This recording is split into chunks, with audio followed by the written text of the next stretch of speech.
5 साल तक लाइलाज कैंसर से लड़ने के बाद हिराकू की जीवन की आखिरी लौ बुझ गई और उसकी आत्मा स्वर्गीय लोक में प्रविष्ट हो गई। 29 साल के धोखे और दुख से भरी जिंदगी जीने के बाद दुनिया के भगवान ने उसे ऐसी भयानक जिंदगी देने के लिए गलती से माफी मांगी, तो अपनी गलती की भरपाई के लिए भगवान उसे स्वस्थ शरीर के साथ दूसरा जीवन देंगे और उसे कोई भी इच्छा पूरी करने का वादा किया। हेराक्लिस की एकमात्र इच्छा एक सुनसान इलाके में एक किसान के रूप में पुनर्जन्म पाने की थी। उसके यात्रा में मदद करना चाहते हैं। भगवान ने उसे इस ब्रह्मांड में सबसे शक्तिशाली उपकरण दिया, सर्वशक्तिमान खेती का उपकरण। एक ही टैप के साथ उसकी लौ एक बार फिर उज्जवल बनी और हिराकू वर्षों बाद पहली बार अपने शरीर को हिलाते हुए जंगल के बीच में जाग उठा। उसे एहसास होता है कि यह वह सब कुछ है जो उसने कभी चाहा था और अपने हाथ में सर्वशक्तिमान खेती उपकरण प्रकट होने के साथ वह जमीन को ठीक करने के लिए अपने नए शरीर का उपयोग करना शुरू कर देता है। खेत को जोतते समय उसने देखा कि वह उपकरण का उपयोग करते हुए कभी थकता नहीं है। फिर भी उसे अपने फार्म के लिए एक अच्छी जगह ढूंढनी थी, इसलिए उसने पूरे जंगल की खोज की जब तक कि उसे एक विशाल पेड़ नहीं मिल गया जिसे वह घर कह सके। जंगल में कहीं भी नदियां या तालाब नहीं थे, इसीलिए अपनी प्यास बुझाने के लिए हिराकू ने कुछ पानी के लिए एक कुआं खोदने का निश्चय किया। उसका शक्तिशाली कृषि उपकरण एक शाम में बदल गया, फावड़ा पकड़ा और उसे धरती में गहरा खोदने दिया जब तक कि पानी का एक तालाब बनने न लगे। पानी का स्रोत सुरक्षित करने के बाद उसने जमीन को साफ करना शुरू किया जब तक उसे एक पेड़ नहीं मिला जो उसे खेती करने से रोक रहा था। अपने पिछले जीवन के ज्ञान के साथ उसने इसे रणनीतिक रूप से काटने की कोशिश की, लेकिन उसके सर्वशक्तिमान कुल्हाड़ी के एक ही वार से पेड़ तत्काल गिर पड़ा और वह इसके गिरने से पहले भाग गया। अब जब उसे अपना पहला ओक का लॉग मिल गया, उसने इसे अपने हथौड़ी का उपयोग करके 4 ओक की तख्तियों में बदल दिया। अपनी क्राफ्टिंग टेबल से सभी लॉग्स को प्लैंक्स में बदलने के बाद सूरज डूबने लगा और उसने आग जलाने की कोशिश में घबराना शुरू कर दिया। लेकिन लकड़ी के बिना उसने पूरी रात विशाल पेड़ में एक छेद बनाने में बिताई। शुरू में उसे लगा था कि वह बस एक मिट्टी की झोपड़ी बना लेता, लेकिन फिर उसे याद आया कि न्यूटन ने इस दुनिया में गुरुत्वाकर्षण का आविष्कार किया था, इसलिए वह खुद को जिंदा दफन नहीं करना चाहता था। अगली सुबह उसने लकड़ी इकट्ठी की और उसने अपनी पहली आग जलाई ताकि वही गलती न दोहरा सके। दूरी में सभी पेड़ों को साफ करने में 1 दिन से ज्यादा समय लग गया, लेकिन हिराकू को एक बार भी थकान या भूख नहीं हुई। ये उसके सर्वशक्तिमान उपकरण की शक्ति थी और जैसे ही वह जंगल को साफ करना जारी रखने वाला था, एक राक्षस खरगोश उसकी ओर दौड़ा, पर अपनी शक्तिशाली छड़ी से उसने तुरंत उसका अंत कर दिया। स्क्यूट्स खाते समय वह खरगोश को समाप्त करने के लिए दोषी महसूस करता है, लेकिन चाहता है कि उसके पास खाना खाने के लिए एक हो तो बेहतर होता। माफ कीजिए, मेरा मतलब है कि वह चाहता है कि उसके पास खाना बनाने के लिए एक होता। खाने के बाद उसे किसी न किसी तरह बाहर आना ही था, इसलिए हिराकू ने गोपनीयता के लिए एक इनोवेटिव शौचालय के साथ साथ शरण भी बनाई। सब कुछ अंत में तय हो जाने के बाद उसने जमीन को जोतना शुरू किया और दिन भर सोचता रहा कि पहले कौन सी सब्जियां लगानी चाहिए। सबसे पहले उसे खत्म करने का समय आते आते पहले से ही देर हो चुकी थी, इसलिए उसने फैसला किया कि वह अगले दिन बीजों की खोज के लिए निकलेगा। लेकिन सुबह में जमीन पर पहले से ही पौधे उगाए थे। यह समझ से बाहर था कि कैसे पौधे खुद से उग सकते हैं और हिराकू ने सोचा कि यह उसके खेती के उपकरण का एक प्रभाव है, चाहे वे कैसे भी आए हों। उसने उन्हें रात में झोंबी से बचाने के लिए एक बाड़ बनाना शुरू किया और एक टीला खोदकर सभी लताओं को बाहर रखने का प्रयास किया। यह प्रक्रिया कुछ दिनों तक चली, लेकिन अंत में परिधि को पूरा कर लेने के बाद हिराकू ने देखा कि पौधे अविश्वसनीय गति से बढ़ रहे हैं। गति के साथ सारी अतिरिक्त लकड़ी के साथ उसने एक छोटा सा लॉग हाउस बनाने का निर्णय लिया और अपने बढ़ईगिरी के कौशल का इस्तेमाल करके एक अच्छी छत बनाई, जिससे उसके सभ्यता स्तर में वृद्धि हुई। कुछ और दिनों की अपने फार्म का विस्तार करने के बाद हिराकू ने कुछ भेड़ियों को देखा जो बहुत घायल थे, इसलिए उसने उन्हें अंदर लाने की कोशिश की।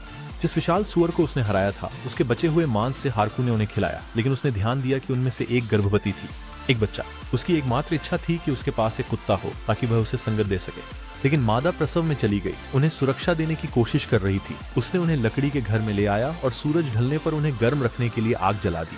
अभी तक नहीं, एक लंबी नींद भरी रात के बाद हिराकू ने देखा कि 4 छोटे पिल्ले दूध पी रहे हैं। उसके स्वस्थ जन्म का जश्न मनाने के लिए उसने उन्हें वह स्वादिष्ट मांस दिया जो उसने इकट्ठा किया था। कुछ समय बीता और कुत्ता उसके झोपड़ी के अंदर ही रुका रहा, इसलिए हिराकू ने उसके ठीक बगल में एक नया घर बनाने का फैसला किया।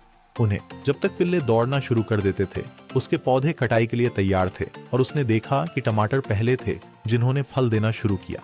उसने अपने कुत्तों को उनमें से कुछ दिया और नर को कुरो नाम दिया और मादा युकी। कुछ हफ्तों के बाद हिराकू ने अपने सर्वशक्तिमान खेती के औजार के पीछे के सभी रहस्यों को सीख लिया। आलू के बारे में सोचते हुए सर्वशक्तिमान उपकरण ने जादू से आलू के बीज बोए, इसलिए उसने इस चाल का उपयोग करके वह सभी खाद्य पदार्थ बनाए जो उसने कभी चाहे थे। चाहर, इसका अर्थ है कि जो कुछ भी वह अपने सर्वशक्तिमान औजार से उगाएंगे वह सामान्य से कहीं तेजी से बढ़ेगा। इस बात का आभारी है कि देवताओं ने उन्हें इतना शक्तिशाली आइटम दिया। हिराकू ने उन्हें याद करने के लिए 2 मूर्तियां बनाई। दोपहर को उसे एहसास हुआ कि उसका आहार बहुत एकरस हो गया था, इसलिए उसने कुछ पेड़ लगाने का निश्चय किया। वे फल देना शुरू करने में वर्षों लग सकते हैं, लेकिन इंतजार इसके लायक होगा। हफ्ते बीतने के साथ भेड़ियों ने सींग उगाने शुरू कर दिए। उन्होंने सींग पाए और उन्हें 30 मिनट की दूरी पर एक झरना मिला। हालांकि नहर बनाने से ताजा पानी प्राप्त करना बहुत आसान हो जाएगा, लेकिन वह जितनी दूरी खोदना चाहेंगे वह बहुत लंबी थी। इसलिए उसने फिलहाल अपने आधार पर ध्यान केंद्रित करने का निर्णय लिया। खेत लगातार बढ़ता जा रहा था और उसने गेहूं और गन्ना जैसे विभिन्न पौधों को शामिल करना शुरू कर दिया था जो उसे पोषण प्रदान करे। लेकिन जैसे जैसे महीने बीतते गए, हराकू दिनों का हिसाब खोने लगा और सर्दी तेजी से नजदीक आ रही थी। इस स्थिति में खेती जारी रखने की उसके पास कोई संभावना नहीं थी और विशाल खरगोश की खाल बदबूदार होने लगी थी क्योंकि यह सड़ने लगा था। सर्दियों की तैयारी के लिए उसने खाना और ईंधन इकट्ठा करना शुरू किया। पर एक दिन कुरो उसे एक विशाल मकड़ी से मिलवाने ले गया। उसकी पूंछ से रेशम के धागे से उसने विस्तृत कढ़ाई वाला एक रूमाल बनाया। ये उसके छोटे फार्म में नए नागरिक के रूप में आ गया और कुछ आलू के बदले में सारे कपड़े बनाकर दे दिए। चाहे उसे सर्दी के लिए कोट चाहिए हो, पत्तियों से भरा बिस्तर या ठंडी हवा को रोकने के लिए पर्दे। जबूतिन नामक मकड़ी ने अपनी हर जरूरत का सामान खुद बना लिया था। उसका छोटा सा झोंपड़ा धीरे धीरे और अधिक सभ्य होने लगा और इस प्रकार सर्दी आखिरकार आ गई।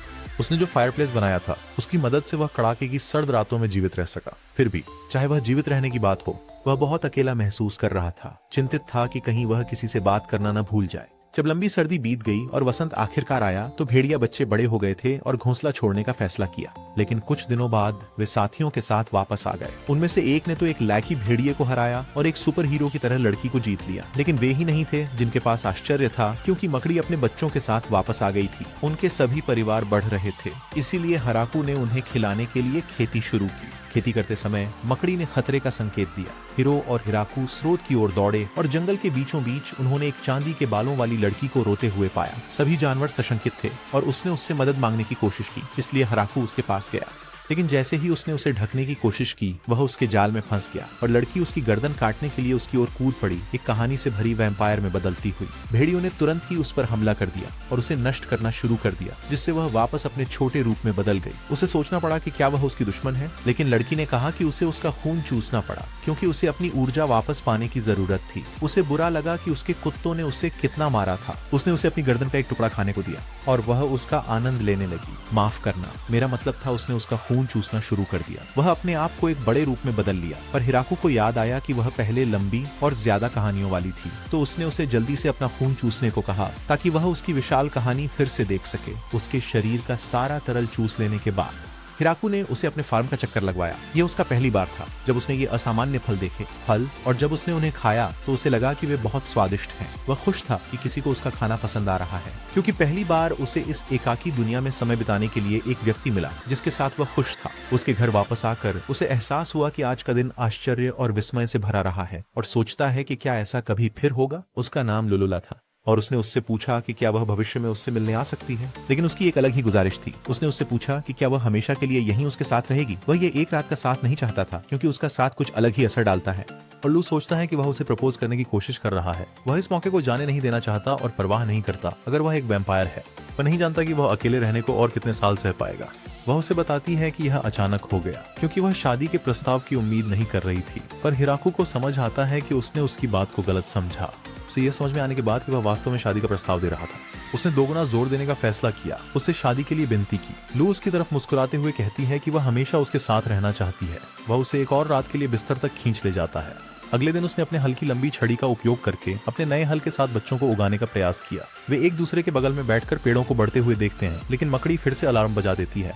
हिराकू दौड़कर आता है और सोचता है कि वह डेजा वू क्यों महसूस कर रहा है। वह परी लड़की को मुक्त करता है और सोचता है कि इस कहानी में अभी बहुत दिलचस्पी आने वाली है। सारे कथानक के विकास के साथ ब्लू चुपके से भागने की कोशिश करता है, पर फरिश्ता लड़की आखिरकार उसे ढूंढ निकालती है और उसे ले जाने को तैयार है ताकि कुत्ते उसे खा सकें। इसका क्या मतलब है? वह आश्चर्यचकित है कि लू जंगल के अंदर छिपा रहा और नाराज है कि जब उसके ऊपर कुत्तों ने हमला किया तो उसे गुस्सा आया। लू इस बात से भी नाराज है कि जब कुत्तों ने उसे चाटा तब उसे आनंद आया, और हिराकू सोचता है कि चोट लगने से उन्हें आनंद क्यों आएगा। परी लड़की सोचती है कि यह आदमी कौन है और लू शर्माते हुए उसे अपने पति के रूप में परिचय कराती है, जबकि उसका चेहरा एक टमाटर से ज्यादा लाल हो जाता है। जायंट प्लॉट कैनन्स खुद को टिया के रूप में परिचय देती है और वह लू को ढूंढने आई है क्योंकि उसके सिर पर इनाम है। वह लगातार विभिन्न मिश्रणों का शोध कर रही थी और जब भी कुछ उसके हिसाब से नहीं होता तो वह पूरे राज्य को उड़ा देती थी। जिसने खुलासा किया कि उस दिन वह जंगल के बीच में क्यों थी। इसलिए उसने मेज पर झुककर टिया से पूछा कि क्या वह साथ रहना शुरू करना चाहेगी। यहाँ वह उसे सभी फसलों को दिखाने का वादा करती है, जैसे हिराकू की बैंगन उनके गोल आड़ू के बगल में। उसके लिए अपनी जेब से खर्चा बहुत ज्यादा है। लू उसे फार्म के आसपास घुमाने लगती है और हिराकू उसे गोभी काटना सिखाने की कोशिश करता है।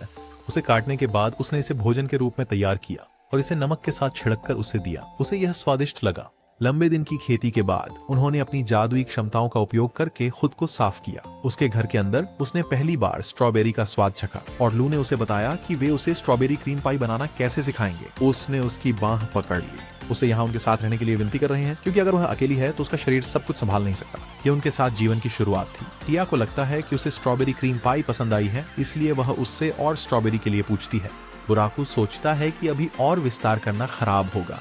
खाना। जब वे चलते रहे, हिराकू ने कुरो के नए पिल्लों को देखा और उनके खेत के बगल में खुले मैदान में उनके लिए एक अस्तबल बनाने का फैसला किया। जब वह काम खत्म कर चुका था तो उसने देखा कि जाबुतिन के सभी बच्चे उड़ने के लिए अपना रेशम बुन रहे हैं। उसी समय उसने एक बच्चे के बालों को नोटिस किया। उसी समय टिया ने उससे कहा कि वह भी कुछ समय के लिए जा रही है और अपने पंखों पर उड़ने लगी। कुछ दिनों बाद टिया वापस आई और भी लड़कियों को हरम में जोड़ने के लिए लाई। वे उच्च एल्व्स हैं, क्योंकि उनके पास विशाल कथानक हैं और उनमें से सभी खुद का परिचय देते हैं। वे सभी आपस में संबंधित भी हैं, इसलिए इस प्लॉट में विंसेस्ट प्रभावी होने वाला है। हिराकू सोचता है कि लड़के एल्फ क्यों नहीं होते, लेकिन टिया उन्हें दुखद वास्तविकता बताती है जिसे उन्हें सहना पड़ा है। सहन करें। पिछले महान युद्ध के दौरान उनकी पूरी पुरुष आबादी नष्ट हो गई थी और वे तब से जंगलों में भटक रहे हैं। अब उनकी एकमात्र इच्छा पुनर्जनन करना है और हिराकू से मदद की भीख मांगते हैं। गाँव की जनसंख्या बढ़ने के साथ हिराकू ने उन सभी के रहने के लिए एक घर बनाना शुरू किया। निर्माण और लकड़ी के काम में उनकी कुशलता ने उन्हें केवल 10 दिनों में घर बनाने में मदद की। उन्हें लगा कि यह दिन बहुत अच्छे होते हैं और उन्होंने सोचा कि यह हिराकू की मिट्टी से कहीं ज्यादा अच्छा है। हालांकि कम से कम वह चाहता है कि इस विशाल घर में वे सुरक्षित और शांति महसूस कर सकें। दिन गुजरने के साथ एल्फ नेता उन्हें यहाँ रहने देने के लिए खनन और लोहारी करके धन्यवाद देना चाहता है उसके लिए। इसलिए वे धरती में एक भट्टी बनाना शुरू करते हैं। लोहे को प्रोसेस करने के बाद हिराकू ने देखा कि उन्होंने जो मेटल के बर्तन बनाए हैं और वे उसे बताते हैं कि वे जंगल में 200 वर्ष रहने के बाद सभी प्रकार की चीजें कर सकते हैं। फिर भी उन्होंने केवल यही इच्छा जताई कि वे बसना और प्रजनन करना चाहते हैं। तो एक चीज साफ है, हिराकू ने सोचा कि यह सभी एल्फ के साथ प्लॉट विकास से बचना और एक टिपिकल एनिमे प्रोटैगोनिस्ट बने रहना सबसे अच्छा होगा। खेती करते समय एल्फ लड़कियों ने देखा कि उसके पास एक विशाल गेहूं का खेत है और उनमें से एक ने उससे पूछा कि क्या वह कुछ ब्रेड बना सकती है। उसे बताया कि उसके पास देश में सबसे दुर्लभ खमीर है। हिराकू उत्साहित था, इसलिए लड़कियों ने ब्रेड बेक करना शुरू किया और उसे ब्रेड स्टिक्स में बदल दिया ताकि हिराकू उसे आजमा सके। उसी समय वे सभी सोचते हैं कि हिराकू की कहानी इतनी लंबी और स्वादिष्ट क्यों है। अब जबकि वह आखिरकार कुछ ब्रेड बनाने में सक्षम है, वह गेहूं के खेतों का विस्तार करना चाहता है, लेकिन उसे एहसास होता है कि उनका विस्तार नियंत्रण से बाहर होने लगा है। वह लू से पूछता है कि इस भूमि का मालिक कौन है और वह उसे बताती है कि जबकि इसका कोई मालिक नहीं है, ये शायद डेमन लॉर्ड के नियंत्रण में है। हालांकि चूंकि उसने बिना किसी सहायता के यह सारी भूमि बनाई, ये भूमि हिराकू की है। रात को लड़कियां इकट्ठा होती हैं और सोचती हैं कि हिराकू ने इन्फर्नो वोल्व्स और डीमन स्पाइडर को कैसे वश में किया। यहाँ तक कि ये फसलें इस मिट्टी में उगनी भी नहीं चाहिए और वे सोचने लगते हैं कि उसे उनकी दुनिया के बारे में कैसे कोई ज्ञान नहीं है। उसी समय हेराक्लिस को एहसास हुआ कि उसने लंबे समय से नहर नहीं बनाई है, इसलिए उसने तय किया कि वह इसे कल का मिशन बनाएगा। सुबह में हिराकू जाबुदेन को एक रानी मधुमक्खी की ओर इशारा करते हुए देखता है और हिराकू उनके लिए शहद बनाने के लिए एक मधुमक्खी घर बनाने का फैसला करता है। वह पूरी दोपहर एक जलाशय तैयार करने में बिताता है। उन्होंने कंक्रीट जलमार्ग का सामूहिक उत्पादन शुरू किया। एल्फ लड़कियां झुकी हुई थीं, सुनिश्चित करने के लिए कि सभी को सही जगह पर रखा गया था। जबकि उन्होंने कठिन कामों पर ध्यान केंद्रित किया, हिराकू ने अपने कठोर हथौड़े से उन सभी छिद्रों को भर दिया। उनकी कार्यक्षमता के कारण जलमार्ग एक ही दिन में पूरा हो गया और जलाशय पहले से ही भर चुका था। इससे उन्हें फसलों को पानी देना काफी आसान हो जाना चाहिए। लेकिन हिराकू ने देखा कि जलाशय उसे बिना किसी मेहनत के मछलियां भी दे रहा था। उसने सोचा कि भले ही इस जंगल में खरगोश खतरनाक हों, कम से कम मछलियां शांत हैं। लेकिन एक विशाल मछली ने तब उसे लगभग निगल लिया। लड़कियों ने उसे मछली पकाते देखा और जानते हुए कि यह मौत के जंगल से थी, उन्होंने सोचा कि यह खाने के लिए वास्तव में सुरक्षित है या नहीं। हिराकू ने इसे तैयार किया और उन्हें कुछ देने की कोशिश की, लेकिन उन्होंने उसे बताया कि वे एक अलग प्रकार का मांसाहारी रात्रिभोज चाहते हैं। हिराकू को नहीं पता था कि वे किस प्रकार के मांस की बात कर रहे थे, इसलिए उसने इसे खाना शुरू किया और उसे बहुत स्वादिष्ट लगा। दोनों लड़कियों ने इसे आजमाया और सोचा कि यह स्वादिष्ट है और बाकी एल्फों ने भी उसके मांस को चखने की इच्छा जताई। दिग्गज उन सभी को संतुष्ट करने के लिए हिराकू ने अधिक मछली पकड़ना शुरू किया और उन्हें नमक के साथ संरक्षित किया। अपनी डाइट को बढ़ाने की इच्छा रखते हुए हिराकू ने जमीन को जोतते हुए चावल के बारे में सोचा और जब यह उग आया, चावल की बनावट सही नहीं थी। चूंकि उनके पास पूरी तरह से एक जलमार्ग बना हुआ था, उसने बौनों के साथ एक धान का खेत बनाने का फैसला किया। घंटों जमीन की मरम्मत करने के बाद हिराकू ने सभी लड़कियों के बाड़ के दरवाजे खोले। माफ कीजिए, मेरा मतलब था उसने बाड़ का दरवाजा खोला और एल्फ लड़कियों से मदद मांगी। सभी एल्फ लड़कियां गीली होने लगीं और लिया को वह चिपचिपा तरल पसंद नहीं आया। साथ में वे सभी झुक गए और सभी चावल के पौधे लगा दिए। कुछ दिनों बाद सभी पौधे कटाई के लिए तैयार हो गए थे और हिराकू ने उन्हें सुखाने के लिए रख दिया। लिया इस बात से प्रभावित थी कि उसे उन सभी की जानकारी थी। इसके बावजूद हिराकू आभारी थे कि उन्होंने मरने से पहले एक कृषि आइडल को देखा था। सभी पौधे सूख जाने के बाद हिराकू ने अपने कृषि उपकरण से एक थ्रेशर बनाया और उन्हें चावल काटने का तरीका बताया। लड़की ने देखा कि चावल तैयार करने में कितनी मेहनत लगती है और सोचा कि क्या वह आखिरकार कर चुका है। लेकिन हिराकू ने खुलासा किया कि अभी एक कदम और है। उसने चावल पकाने की तैयारी की और लू से कहा कि वह अपने जादू से आग जलाए। इसीलिए उसने सब कुछ जला देने के लिए अपनी सर्वोच्च शक्ति को छोड़ने की तैयारी की, लेकिन उसने उसे शांत रहने को कहा। उसने चावल को छोटी लौ से पकाया जब तक वह आखिरकार तैयार नहीं हो गया और लड़कियों को छकने के लिए चावल के गोले बना दिए। ब्लू ने एक कौर लेने का फैसला किया। अरे बहुत ही बुरा लगा। लड़कियों को लगा कि यह घिनौना है और उन्होंने इस पूरे समय में किए गए सारे काम पर पछताया। लेकिन हाराकू को पता चला कि वे झूठ बोल रहे थे। जब सारा चावल गायब हो गया, उसने चावल के खेत का विस्तार करने का निश्चय किया और सभी लड़कियों ने सफाई करना शुरू कर दिया। यह कैसे संभव है? हिराकू देखता है कैसे वे सभी खुद को साफ कर सकते हैं जादू के साथ, और उसे कामना थी कि उसके पास साफ होने के लिए एक स्नानागार होता, क्योंकि उसने आखिरकार एक जलमार्ग बना लिया था। उसने एक स्नान घर बनाने का फैसला किया और लड़कियों को योजना दिखाई कि वह प्लम्बिंग को कैसे डिजाइन करने वाला है। लड़कियों को आश्चर्य हुआ कि वे यह सब क्यों करेंगे जब वे सिर्फ नदी में तैर सकते थे। लेकिन हिराकू ने उन्हें याद दिलाया कि सर्दियों में वे जम जाएंगे। इसके अलावा वह स्वास्थ्य के लिए वास्तव में स्नान चाहता था और बिना किसी साजिश कवच के उन्हें घूरना नहीं। लड़कियों ने पानी गर्म करने के लिए एक भट्टी बनानी शुरू की और सबसे बड़ा संभव स्नान घर बनाया। सब कुछ बहुत अच्छा चल रहा था, लेकिन हिराकू सोच रहे थे कि वे सारे गंदे पानी का क्या करेंगे। रुकिया का मानना था कि स्लाइम्स पानी को शुद्ध करने का ख्याल रख सकते हैं, लेकिन हिराकू को आश्चर्य था कि क्या वे वही खतरनाक राक्षस हैं जिन्होंने साहसिक कार्य को नष्ट कर दिया था। पिया को समझ नहीं आया कि वो किस बारे में बात कर रहा है, इसलिए वह उड़ गई और उसके लिए कुछ स्लाइम लेकर आई। उसने उनमें से कुछ को पानी शुद्धिकरण क्षेत्र और बाथरूम के अंदर रखा। बस इसी तरह उनकी अपशिष्ट जल समस्या हल हो गई, इसलिए उसने जलाने के लिए लकड़ी इकट्ठा करना शुरू कर दिया। लेकिन उनमें से एक पर मशरूम उगाए थे। वह लंबे समय से मशरूम से सावधान था क्योंकि वे जहरीले हो सकते हैं, लेकिन सभी लड़कियों का मानना था कि वे सुरक्षित हैं और उन्हें खाना चाहती थी उन्हें।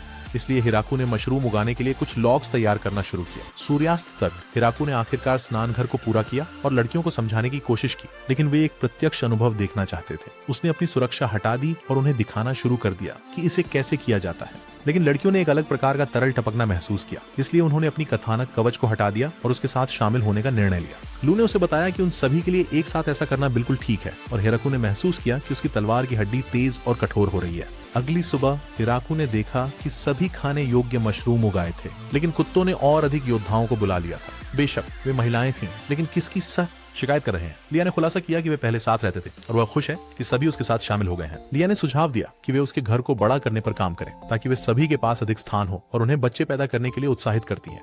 हिराकू को नहीं पता था कि वे इतने आशावादी क्यों थे। क्या बेकार की बर्बादी है। हीरो ने देखा कि उसके मास्टर की हरम बढ़ रही है और हमें बताता है कि उसके कहानी उसके पास मालिक होने से पहले उसका कोई नाम नहीं था। जब से वो पैदा हुआ था वो अकेला ही घूमता रहा और किसी अन्य पुरुष के खिलाफ लड़ाई में कभी नहीं हारे। उनकी इकलौती इच्छा स्वतंत्र रूप से जीवन जारी रखने की थी, लेकिन जब उसने उस एक महिला से मुलाकात की तो उसने उसे बर्बाद कर दिया। उसके बाद उसकी पूरी हार के बाद वे एक साथ यात्रा करने लगे, लेकिन एक दिन उसका पेट बढ़ने लगा। वह उसकी रक्षा करना जारी रखने के लिए सब कुछ करना चाहता था, लेकिन शांति नहीं टिकेगी और विशाल भालू उन्हें नष्ट करने वाला था। हालांकि जब वे गंभीर रूप से घायल हो गए तो भालू चला गया। फिर भी वे अब खाने के लिए शिकार नहीं कर सकते थे और गलती से जंगल के सबसे खतरनाक स्थान केंद्र में पहुंच गए। उन्होंने देखा कि एक इंसान बिना किसी चिंता के घूम रहा था, लेकिन कुरो ने उसके हाथ में उपकरण देखा और उसमें असीमित शक्ति का अनुभव हुआ। उससे उन्होंने पहले ही अपने जीवन के खत्म होने के साथ शांति बना ली थी, लेकिन उसने उनकी देखभाल शुरू की और कुरो ने ध्यान दिया कि खाना एक गेट बोर्ड से बना था।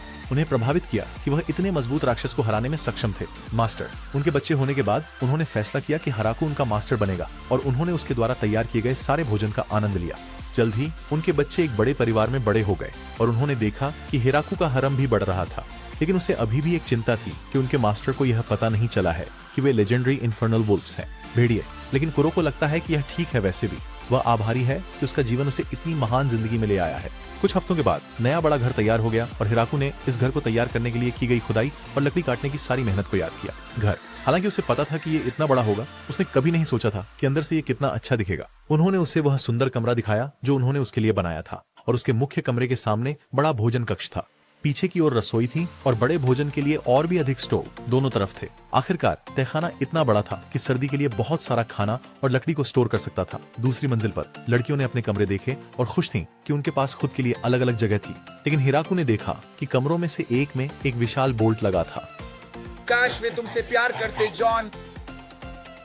हाँ हाँ हाँ हाँ। नहीं देखने वाले की तरह।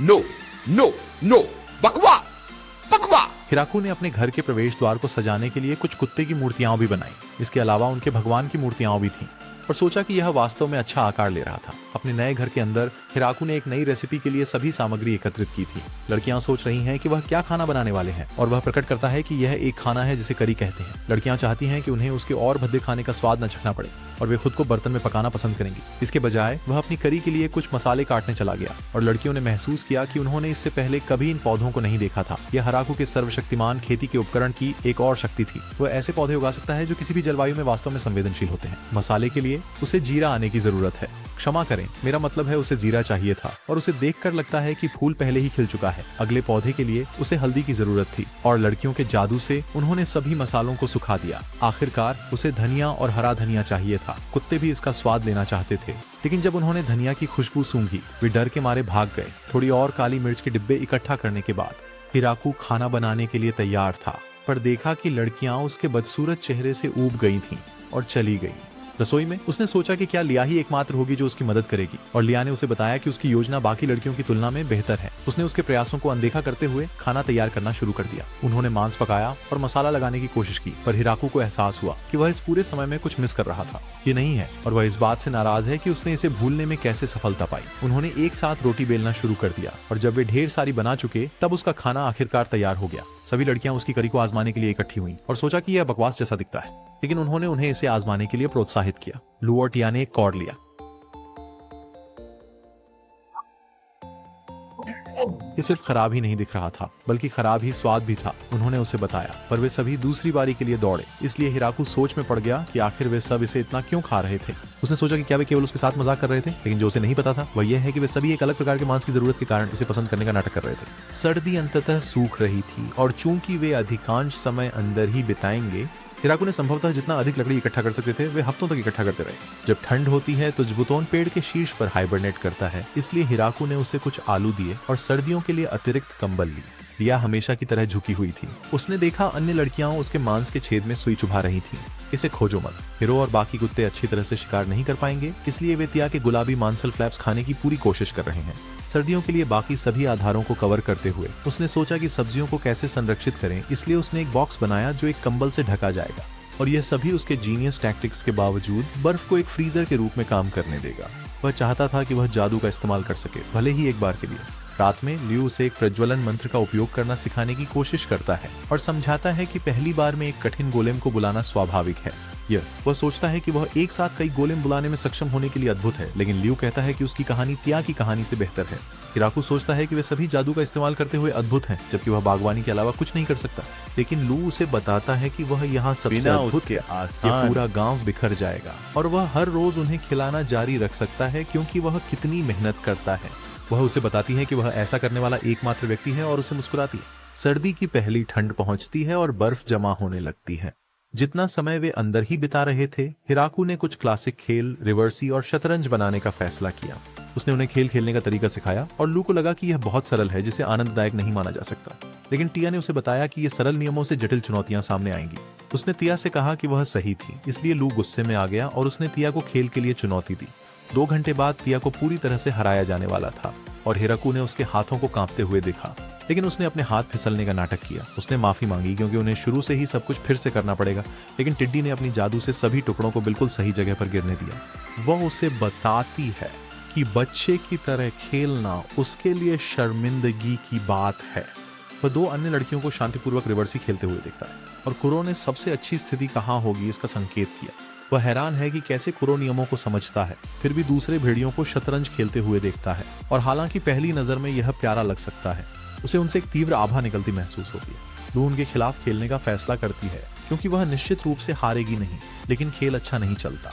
उन चारों ने महजों खेला और हिराकू को लगता है कि उसका ऊपरी हाथ है क्योंकि नियम कितने जटिल थे। तो उसने लू के लिए बदला लेने की कोशिश की, पर सारी लड़कियों ने उसे पूरी तरह से हरा दिया। बेचारे हिराकू और लू दोनों को ताली बजा दी गई। कुछ हफ्तों के बाद वे बोर्ड गेम से ऊब गए, इसलिए हिराकू ने खरोंच से गेंदबाजी का सामान तैयार किया। लकड़ी, भले ही यह सिर्फ एक साधारण खेल था, सभी लड़कियों को यह पसंद आया और इस तरह सर्दियों के दिन धीरे धीरे बीतने लगे। उसने जो सर्जनात्मक रेफ्रिजरेटर बनाया था वह काम कर रहा था और उन्होंने अपने स्वादिष्ट भोजन का आनंद लिया, जब तक कि आखिरकार बर्फ पिघल नहीं गई और वसंत आ नहीं गया।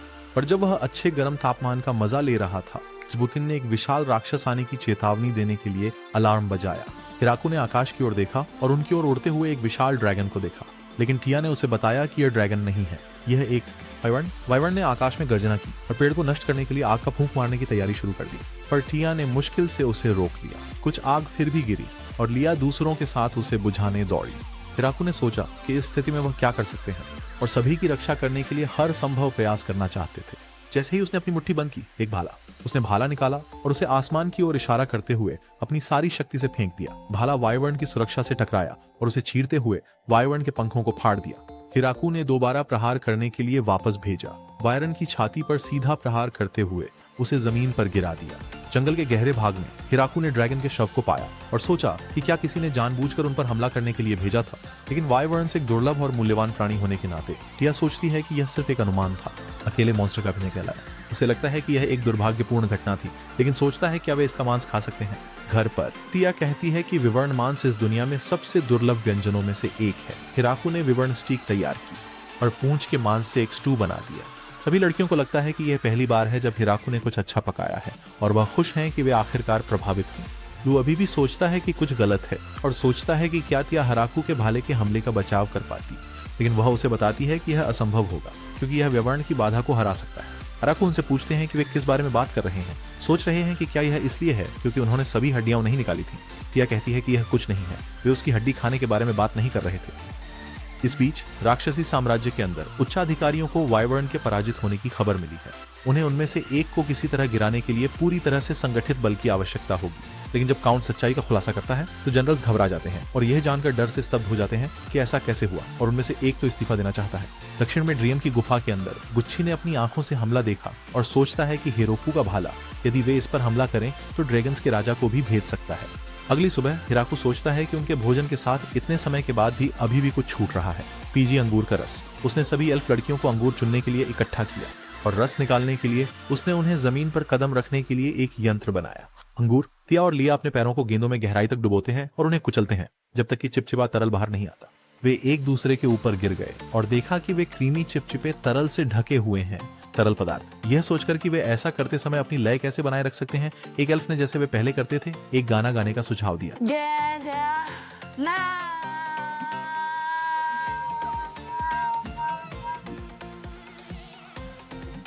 रस निकलना शुरू हो जाते हैं और टिया ने लू को उनके साथ जुड़ने के लिए कहा, अपनी चट्टान के साथ। वे पूरे दिन अंगूरों का रस निकालते हैं और उन्होंने बैरलों के ऊपर खमीर छोड़ दिया ताकि यह किण्वन शुरू कर सके। वह सोचता है कि क्या उन्होंने पर्याप्त बनाया है, और दुनिया के देवता, ये दूसरे देवता को दिखाता है कि हिराकू कितना मजा कर रहा है और क्षमा की भीख मांगता है।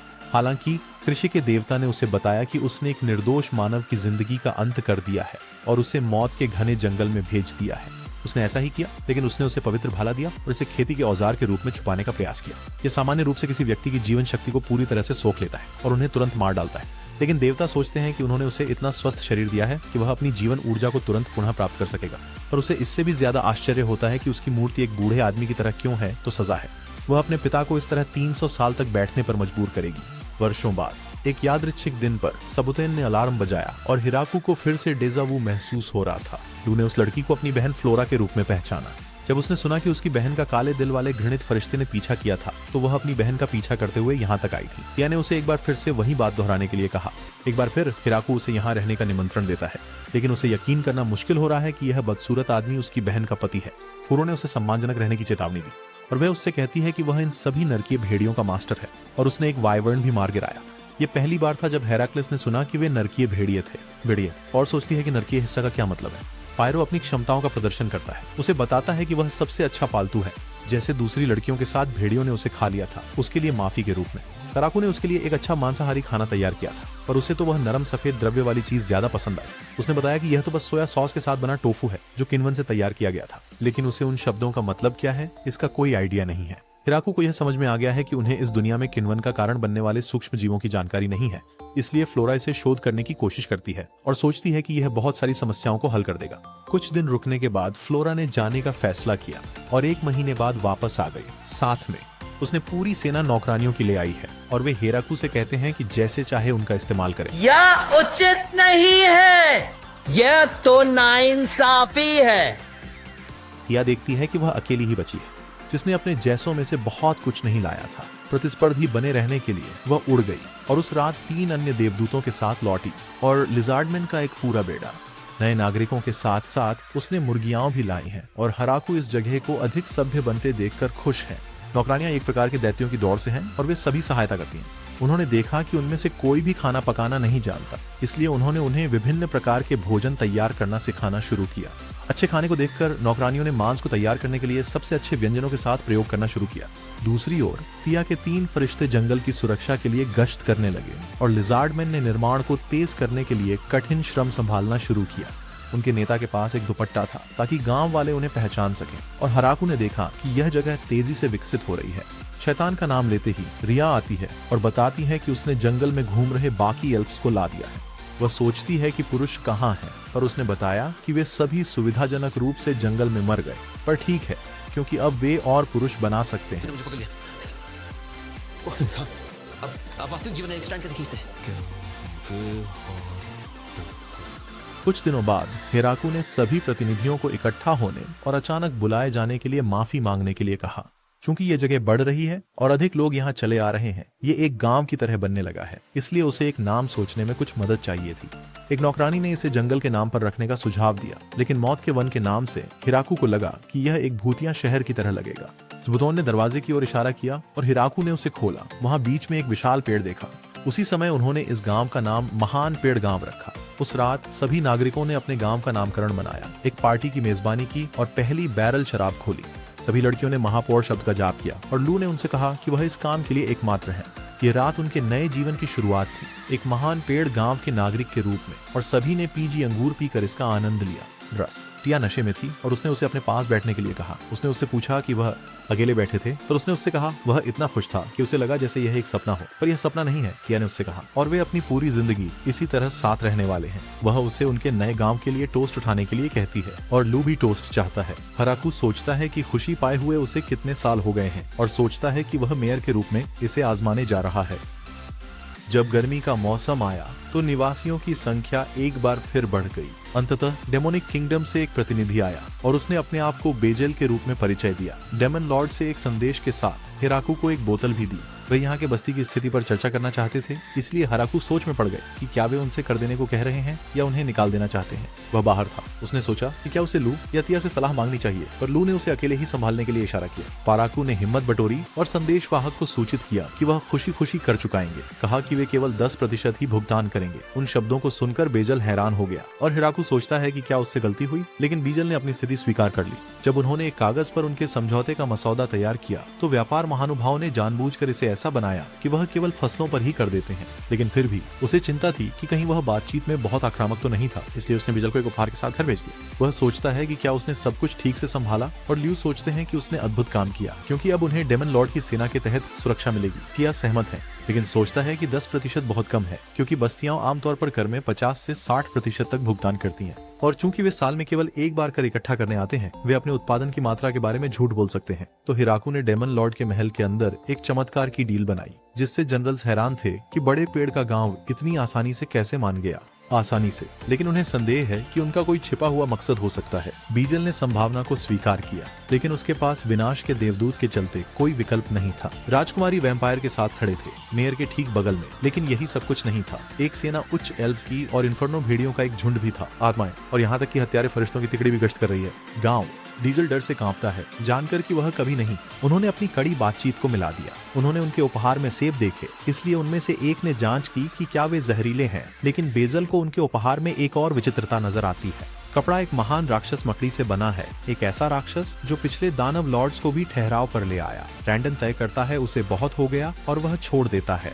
अगली सुबह सभी ड्रैगन्स के शासक ड्रिमे अपने गण के साथ हिराकू का परिचय करवाने आते हैं और उन्हें एक उपहार पेश करते हैं।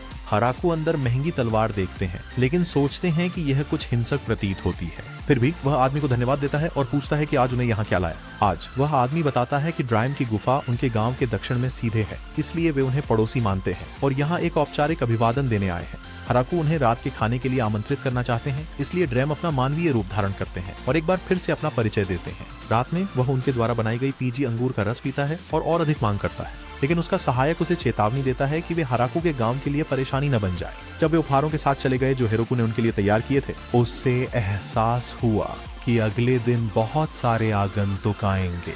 हिराकू ने संभावित आगंतुकों के लिए एक अतिथि घर बनाना शुरू किया। इसके अलावा वह नहीं चाहते थे कि देवदूत कोई भी आगंतुकों को डराए, और जब भी सबुतोन ने उन्हें किसी आगंतुक की सूचना दी, सभी लिजर्डमैन युद्ध में जाने के लिए तैयार थे। यह एक उचित स्वागत से काफी दूर था, इसलिए उसने आगंतुकों के लिए एक नया संकेत घंटी का उपयोग करके बनाया और टिया और का स्वागत करने वाली पार्टी बनाई। लेकिन मुख्य नौकरानी इसे स्वीकार नहीं करती है। उन्हें इस बात का डर है कि यदि आगंतुक मालिक थे तो उनका जीवन खतरे में हो सकता है, इसलिए उन्होंने उनकी सुरक्षा के लिए कई उच्च एल्व्स और लिजर्डमैन को जोड़ा। और जो आगंतुक रात भर रुके थे, हिराकू ने फ्लोरा से उनकी देखभाल करने को कहा, क्योंकि वह कई रातों तक उनके बिना जा सकती थी सोने के लिए। जैसे ही सभी तैयारियां तैयार हो गईं, एक नया आगंतुक समूह हॉलिंग गांव से आ गया। वे व्यापार संबंध स्थापित करना चाहते थे, इसलिए लू ने इसका ख्याल रखने का निर्णय लिया और उन्हें अपने गांव में स्वागत किया। उसने उनसे पूछा कि क्या यह उनका पूरा समूह था, और उनके नेता ने दावा किया कि यह उन सभी का था। उसे सुनकर ल्यू ने उसे बताया कि वह कुछ दिनों में वापस आएगी। दूसरों को दुश्मन मानते हुए और जंगल में भटकते हुए पुरुष चिल्लाने लगे। उनके नेता ने माफी मांगी कि उनमें से कुछ भटक रहे थे, और लू ने उससे कहा कि लोगों का अलग होना खतरनाक है, इसलिए उन्हें यहाँ रहते समय अच्छे से पेश आना चाहिए। जब मेहमानों ने गेस्ट हाउस के अंदर पूरा दिन बिताया तो लू ने रात के लिए उनका दरवाजा बंद कर दिया, और हिराकू सोचता है कि वे उन्हें कैदी की तरह क्यों व्यवहार कर रहे हैं। टिया उससे पूछती है कि क्या उसने अभी तक नहीं देखा, हर आगंतुक ने हमेशा आने पर किसी न किसी प्रकार का उपहार लाया है सिवाय उनके, इसलिए उनके सैनिक जंगल में छिपे रहते हैं। उनकी मेहमान नवाजी को कम करने का कारण है। सुबह हराकू सोचते हैं कि उन्हें पीजी अंगूर का रस क्यों नहीं परोसा जा रहा है, पर मुख्य नौकरानी उन्हें बताती है कि मेहमानों के लिए इलाज में यही अंतर है, जिन्होंने तलवारें लाई और जिन्होंने नहीं लाई। वह चाहता है कि कम से कम उन्हें और अधिक खाना दिया जाए, लेकिन नौकरानी उसे ठंडी नजर से देखती है। जबकि वे खाना खा रहे थे, टिया और लू उसे इन लोगों के प्रति अपनी सहानुभूति को त्यागने के लिए कहते हैं, क्योंकि ये लोग महत्वपूर्ण वार्तालाप के लिए यहाँ आए हैं। लेकिन उन्होंने अभी तक किसी भी बात पर चर्चा नहीं की है। फिर भी सभी ने उन्हें कोई शराब देने का विरोध किया, लेकिन हिराकू ने फिर भी उनसे टेबल पर शराब रखवाई, साथ ही उनके साथ बातचीत शुरू करने की कोशिश की। हिराकू ने पाया कि वे एक ऐसे गांव से थे जो शिकार या खनन से अपनी आजीविका कमाता था, इसलिए स्वाभाविक रूप से उन्हें हिराकू कहा जाता था। स्वाभाविक रूप से उन्हें अपने पड़ोसियों के साथ व्यापार करने की जरूरत थी, लेकिन हालिया संघर्ष ने उन्हें व्यापार से रोक दिया था। वे महान वृक्ष ग्राम में व्यापार वार्ता शुरू करने के लिए आए हैं। उनमें से एक खुश है कि उन्होंने छिपना बंद कर दिया, क्योंकि वे इस भोजन का आनंद नहीं ले पाते, और टिया चालाकी से पूछती है कि वे क्यों छिपाए गए थे। आदमी उसे बताता है कि अगर कुछ भी बुरा होता है तो किसी को वापस दौड़कर उनके गांव के बाकी लोगों को बताना होगा। जब उसने देखा कि उसने उस मनुष्य से जानकारी किस प्रकार निकाली, हिराकू अपने प्लॉट से दूध निकालना चाहती थी। अंत में नेता ने उनके व्यापार समझौते पर बातचीत शुरू की। किसी के पास भी मुद्रा नहीं थी, वे भौतिक वस्तुओं का व्यापार करना चाहते थे। हालांकि चूंकि उनका गांव काफी दूर है और महान पेड़ गांव सबसे खतरनाक जगहों में से एक में होता है, वे हिराकू से पूछते हैं कि क्या वे गांव आने वाले होंगे। गांव इतनी बड़ी दूरी तय करने के साथ हिराकू कर सकता है। वह कुरो और अन्य भेड़ियों को एक गाड़ी पर सामान लाने पर विचार करता है, इसलिए वह सहमत होता है और उनसे पूछता है कि उन्होंने दो के बदले में व्यापार के लिए क्या लाया है। आज आदमी उसे दिखाता है कि वे अयस्क से कौन से चांदी के बर्तन और कांच के सामान बनाते हैं, और हिराकू सोचता है कि उनके सामान से उनकी जीवन शैली में बहुत सुधार होगा। वे खाद्य सामग्री के बदले में व्यापार करना चाहते हैं, तो हिराकू खुशी से सहमत होता है। यह उनके व्यापार संबंधों की शुरुआत थी, और जब वे जाने वाले थे तब नेता ने यात्रा पर उपहार न लाने के लिए माफी मांगी। उनके गाँव में ऐसी कोई प्रथा कभी नहीं थी, इसलिए वह वादा करता है कि वह अगली बार कुछ लेकर आएगा, लेकिन यह शानदार नहीं हो सकता क्योंकि उनका गांव गरीब है। हालांकि हिराकू उसे बताता है कि आकार महत्वपूर्ण नहीं है, दिल होता है जो मायने रखता है। कौन जानता था कि क्वांटम भौतिकी के प्रोफेसर की दूसरी जिंदगी में एक छोटी सी समझ होगी। लंबे समय तक उनका हॉलिंग गांव के साथ पहला व्यापार दिवस आया, और लड़कियों ने हिराकू को पीछे रहने के लिए कहा, क्योंकि टिया उनके प्रतिनिधि के रूप में काम करेगी। ड्रायम ने सबको वहां ले जाने के लिए अंगूर के रस का एक बैरल लेने की सहमति दी। समय के साथ ड्रायम अंगूर के रस के लिए नियमित रूप से आने लगा और हमेशा अपने साथ खजाने लाया करता था, तो हिराकू हमेशा उसे देखकर खुश था। उसने अंगूर के रस के लिए धन्यवाद दिया और चला गया। पहले नागरिक संकोच कर रहे थे क्योंकि उन्होंने पहले कभी वह खाना नहीं देखा था, इसलिए उसने उन्हें कुछ मुफ्त नमूने देने का फैसला किया और जल्द ही सभी ने इसे पसंद कर लिया। उन्हें यह बहुत पसंद आया। उन्होंने तो वह शराब भी बेच दी थी जो ड्राइम के लिए होनी थी, इसलिए हिराकू ने वादा किया कि वह उसे आज रात और भी अधिक अंगूर का रस देगा। तिया ने प्रकट किया कि मेयर ने पूछा था कि क्या कुछ गांव वाले महान वृक्ष गांव में रहने आ सकते हैं। कुल मिलाकर यहाँ 20 निवासी हैं और वे सभी युवा महिलाएं हैं। हम कैसे कर सकते हैं सुविधाजनक। हिराकू समझता है कि गांव का कोई भविष्य नहीं होगा क्योंकि डॉन रिज वास्तव में एक इंसेल है जो उनमें से किसी के साथ कहानी आगे नहीं बढ़ाएगा। वह अनिच्छा से सहमत होता है पर शर्त पर कि उन्हें कम से कम 2 युवा मिले। पुरुष अगले सप्ताह बीस्ट गर्ल्स अपना परिचय देती हैं और कहती हैं कि वे हिराकू जैसा चाहें उनका इस्तेमाल करने के लिए मानसिक रूप से तैयार हैं, बशर्ते वह उन्हें छोड़ न दें। हिराकू उसे बताता है कि वह अलबामा से है, इसलिए उसे चिंता करने की कोई जरूरत नहीं है क्योंकि वे संबंधित नहीं है, और उसे बताता है कि वह उनका ध्यान रखेगा। उसने उससे पूछा कि क्या उन्होंने युवकों को लाया है और वह 3 युवकों को देखता है। ये वह नहीं था जिसकी उसे आशा थी, लेकिन प्रार्थना करता है कि वे भविष्य में इस गांव को बचाएंगे नए निवासियों के साथ रहने के कुछ समय बाद। हिराकू देखता है कि हर कोई जादू का उपयोग कर सकता है, यहाँ तक कि छोटे स्लाइम भी। वह असंभव पर ध्यान न देने की कोशिश करता है और खेती पर फोकस करता है, लेकिन एक भूकंप जमीन को हिला देता है और एक फरिश्ता उसे सूचित करने आता है कि एक खूनी वाइपर और एक ग्रैपलर भालू लड़ रहे हैं। वो उसे चेतावनी देती है कि यह गांव को प्रभावित करना शुरू कर सकता है, पर जैसे ही वह उसे युद्ध स्थल पर ले गई, उसे आश्चर्य हुआ कि वे कैसे स्वाद लेंगे। वह उनके विशाल आकार को देखता है और उसे उनकी ओर जितना जल्दी हो सके उड़ान भरने के लिए कहता है। वह उसे आगे धकेलती है और एक ही झटके में उसने दोनों को खत्म कर दिया। लेकिन सभी हत्यारे फरिश्ते हैरान हैं कि उसने एक ही वार में इन किंवदंती प्राणियों को कैसे मार डाला। घर पर वह मांस को पीजी अंगूर के रस का उपयोग करके पकाना शुरू करता है और लड़कियां इस बात से दुखी होती हैं कि उनका अंगूर का रस बर्बाद हो गया। जहां तक वाइपर का सवाल है, उसने इसे तला और सोचा कि यह बिल्कुल फ्राइड चिकन की तरह स्वाद लगता है। उसे एहसास होता है कि वह कुछ खो रहा है और उस रात फ्लोरा से उसके फर्मेंटेशन अध्ययनों के बारे में पूछने गया। उसने बताया कि उसे कोई प्रगति नहीं मिली है और उसे 3 बार झोपड़ी का निर्माण फिर से करना पड़ा। हिराकू को समझ नहीं आता कि यह कैसे संभव है, लेकिन वह वादा करती है कि वह विस्फोटों को न्यूनतम रखेगी। मुर्गी ने आखिरकार अंडे दिए, इसलिए उसने अंडों को फेंटना शुरू किया, नमक और सिरका मिलाया और थोड़े से तेल से वह मेयोनेज बना लेता है। बस तभी कुछ बौने दिखाई देते हैं जिनका नेतृत्व डोनोवन नाम का एक आदमी कर रहा होता है। उन्होंने पीजी अंगूर के रस के बारे में सुना है और माफी मांगते हैं क्योंकि उनके पास पैसे नहीं हैं, लेकिन उनके पास सर्वश्रेष्ठ स्वाद वाली रूसी पेय बनाने के लिए आवश्यक तकनीक है। पेय पदार्थों का इस्तेमाल करते हुए उसने हिराकू को एक नए प्रकार का स्मूथी दिया और हिराकू को लगता है कि यह चीज उसके पिता के मारने के तरीके से ज्यादा मजबूत है। डोनोवन की पार्टी ने गांव में और अधिक पीजी स्मूथी बनाने के लिए रुकने का फैसला किया और इसलिए हिराकू ने उन्हें स्वागत करने के लिए एक पार्टी रखी जिसमें उनके गांव में शामिल होने वाली जानवरों की महिलाएं और बौने शामिल थे। ड्रायम फिर से पीने में लग गया है। लू खुश है कि वह अकेले ही अपने गांव को समृद्ध बना रहा है। उसका सहायक उसे बांध कर खींच ले जाता है और बौने उसने डाक लेने के लिए धन्यवाद दिया, जबकि हिराकू ने पिया। उसे एहसास हुआ कि आखिरकार उसके पास एक बूढ़ा आदमी है यहाँ, इसलिए उसने पूछा कि क्या उनमें से कोई लड़की उसे पसंद आई। बौना आदमी सोचता है कि सभी सुंदर हैं, लेकिन वह पूरी दाढ़ी वाली महिलाओं में ज्यादा दिलचस्पी रखता है। हिराकू को एहसास है कि ये महिलाएं आखिरकार उसके छोटे प्रेरणा को देख सकती हैं। अगली सुबह एक ड्रैगन सीधे गांव की ओर उड़ता है और हिराकू इसे किसी समस्या का कारण बनने से पहले ही मार गिराने की कोशिश करता है, लेकिन ड्राइम इसे गिराने आता है। एक तीसरा ड्रैगन एक धमकी भरे आभा के साथ प्रकट होता है, इसलिए हिराकू ड्राइम को बचाने के लिए अपना भाला फेंकता है। आखिरी सेकंड में ड्रैगन बमुश्किल बचता है, लेकिन ड्राइम का सहायक उसे बताता है कि वे दुश्मन नहीं हैं, जिससे हिराकू आश्चर्यचकित होता है। वह 2 नई महिलाओं का परिचय कराता है। वे ड्राइम की बेटी लास्टिस मून और मम्मी मिलकर की ग्राफ ग्रिम है और मैं उन गुब्बारों के साथ बंदर की तरह खेलना चाहता हूँ। हिराकू उससे पूछता है कि उसकी पत्नी और बेटी यहाँ क्यों थीं और ड्राइम परिस्थिति को समझाने का प्रयास करता है।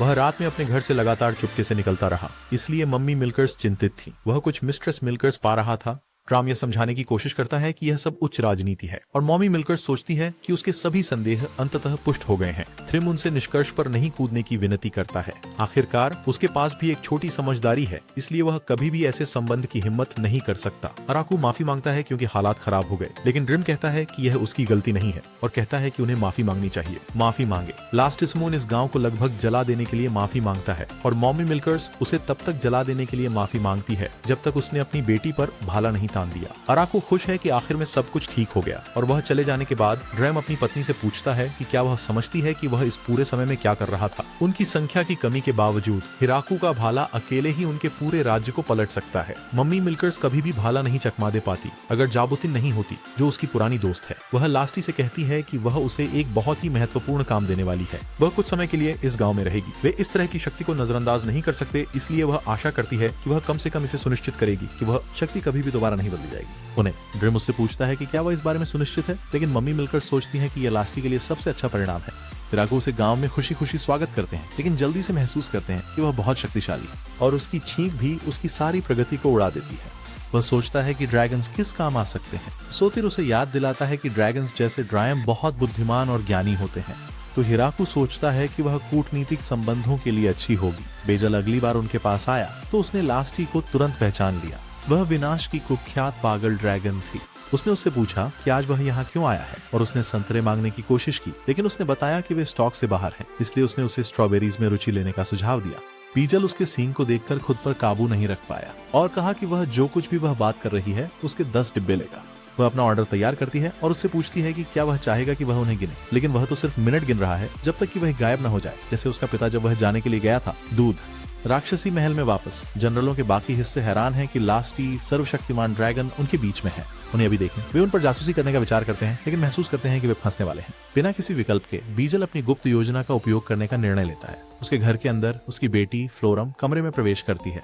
वह उसे बताता है कि वह उनके बीच में रहेगी और उनकी सैन्य शक्ति की जांच करेगी। वह उसे बताती है कि वह निश्चित रूप से सफल होगी और उनके गांव में टेलीपोर्ट करेगी। प्रवेश करते समय लास्टी ने अपना परिचय दिया, लेकिन फ्लोरम पहले से ही जानती है कि वह कितनी शक्तिशाली है। गांव के चारों ओर घूमते हुए फ्लोरम ने देखा कि वहाँ कई अलग अलग प्रजातियां हैं, लिजर्डमैन, ऑग्रेस, बीस्टमैन और यहाँ तक कि ड्वार्फ्स भी। बोनो के मुख्यालय के अंदर उसे यह नजर आता है कि वैम्पायर प्रिंसेस वहाँ रह रही है और विनाश का देवदूत तीनों निष्पादन देवदूतों का नेतृत्व कर रहा है।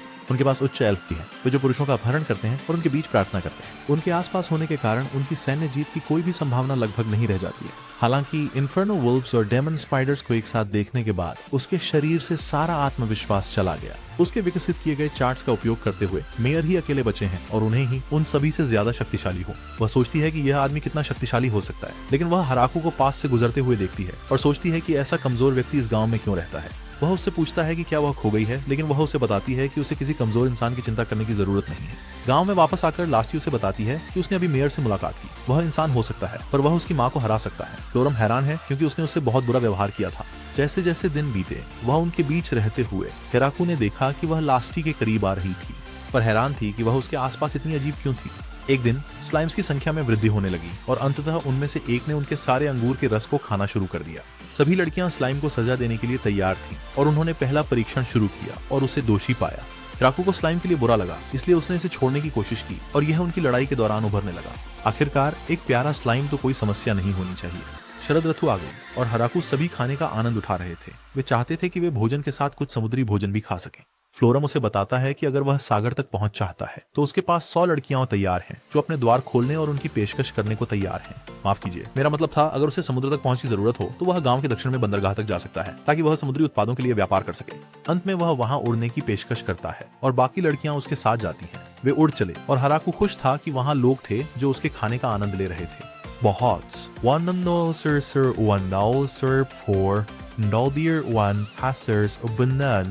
वह 3 मुख्य उद्देश्यों को पूरा करने के लिए यहाँ आया था। पहला उद्देश्य इस गांव के मुखिया से ठीक से मिलना था, दूसरा व्यापार वार्ता आरंभ करना था और तीसरा इस गांव के लिए आधिकारिक व्यापार दूत बनना था। गांव उसके वर्षों के अनुभव से वह महान पेड़ वाले गांव के लाभों को कई गुना बढ़ाने में मदद कर सकता है, इसलिए लड़कियां उसके प्रस्ताव को देखने का निर्णय लेती हैं। लंबी बातचीत के एक दिन के बाद व्यापारी जाने को तैयार था और अगली बार अंगूर के रस के व्यापार पर चर्चा करने के लिए उत्साहित था, लेकिन लास्टी ऐसा होने नहीं देना चाहते थे। ओरोकू को लगता है कि पेशेवर उनके व्यापार संभालेंगे तो यह शानदार होगा। रू सोचता है कि वे अब अधिक मूल्य प्राप्त करने वाले हैं। घर जाते समय व्यापारी ने महान वृक्ष गांव पर एक नजर डाली।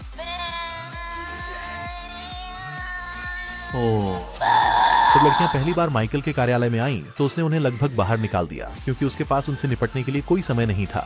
लेकिन उसकी व्यापारी अंतर्ज्ञान ने उसे एक अजीब एहसास दिया कि वह इसे नजरअंदाज नहीं कर सकता। उसने देखा कि फ्लोरम उन लड़कियों में से एक थी और उसे पता था कि अगर उसने उसे नजरअंदाज किया तो उसका सिर गोल गोल घूम जाता। वह सोचता है कि दूसरी लड़की कौन थी और वह अपना परिचय देती है कि वह लास्टिस मून है, पागल ड्रैगन। उन दोनों के इतने प्रमुख और खतरनाक होने के कारण उनके साथ व्यापार करने के लाभ जोखिमों से अधिक हो सकते हैं, लेकिन वह उन्हें अनदेखा नहीं कर सकता था। वे उसे उनके द्वारा लाए गए सामानों के पास लाते हैं और वह लिजार्डमैन को देखता है।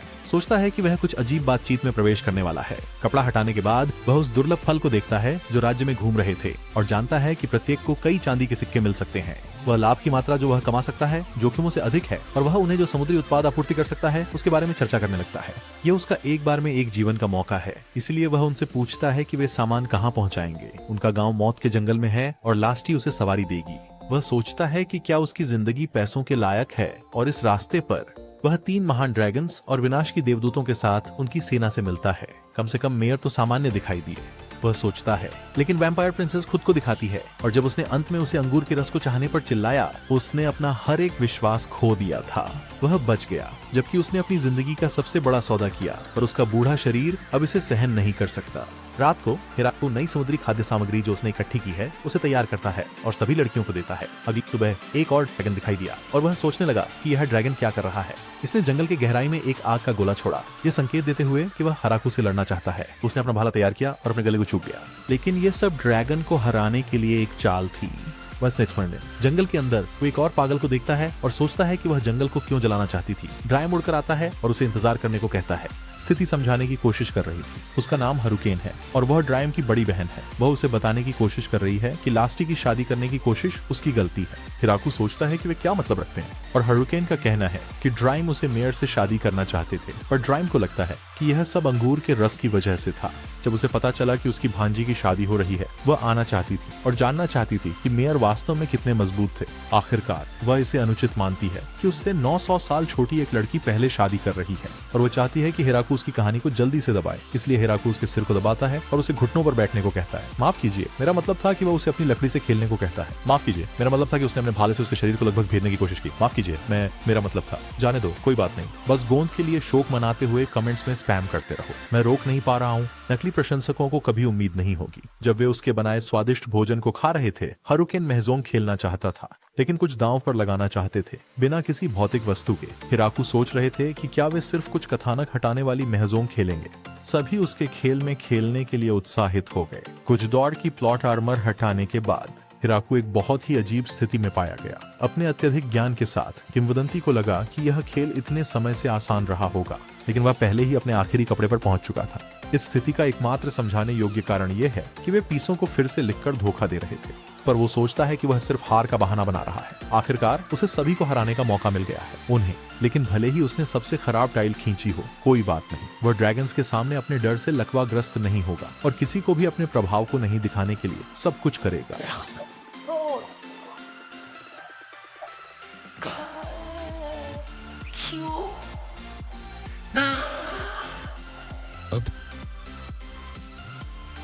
बीजल ने बाकी सेनापतियों को सूचित किया कि प्राचीन ड्रैगन हकुरिन भी ग्रेट ट्री विलेज में इकट्ठा हुआ है। दानव लॉर्ड ने एक महत्वपूर्ण प्रश्न पूछते हुए बीजल से सांस ली। उसने उससे पूछा कि उसे क्या करना चाहिए। उसकी बेटी के बारे में जो पूरे दिन खराब मूड में रही है। सामान्य विचार करता है कि उसे तुरंत सेना को जुटाना चाहिए, लेकिन रैंडन पहले ही अपने 2 हफ्ते लगा चुका है। ग्रेट ट्री विलेज पर हमला करने के बाद हकुरिन एक शिक्षक बन गई। वह जो भी करती थी उसमें बहुत कुशल थी, पर हर छोटी बात का शिकायत करती थी। उसकी आलस्य की वजह से हिराकू ने उसे गड्ढे खोदने और उन्हें वापस भरने के लिए मजबूर करना शुरू किया, और उसे मौत के घाट उतारने के बाद उसने तय किया कि शिक्षक बनना ही एकमात्र उपाय है। अगले दिन 3 गर्म लामिया लड़कियों ने हिराकू से उन्हें बचाने की भीख मांगी। उनके जंगल में डंजन पर कुरो के पोतों ने आक्रमण कर दिया था, जिससे उन्हें अपना घर छोड़कर भागना पड़ा। चूंकि वे उनकी मदद मांगने इतनी दूर आए थे, इसलिए फ्लोरिम ने हिराकू से कोशिश करने को कहा। अंत में उन्होंने अपनी फसलों के बदले में लामिया के कीमती रत्नों का व्यापार किया और भविष्य में अपने घरों की रक्षा का वादा किया। अंत में हिराकू और एक बात की अनुरोध करना चाहता था।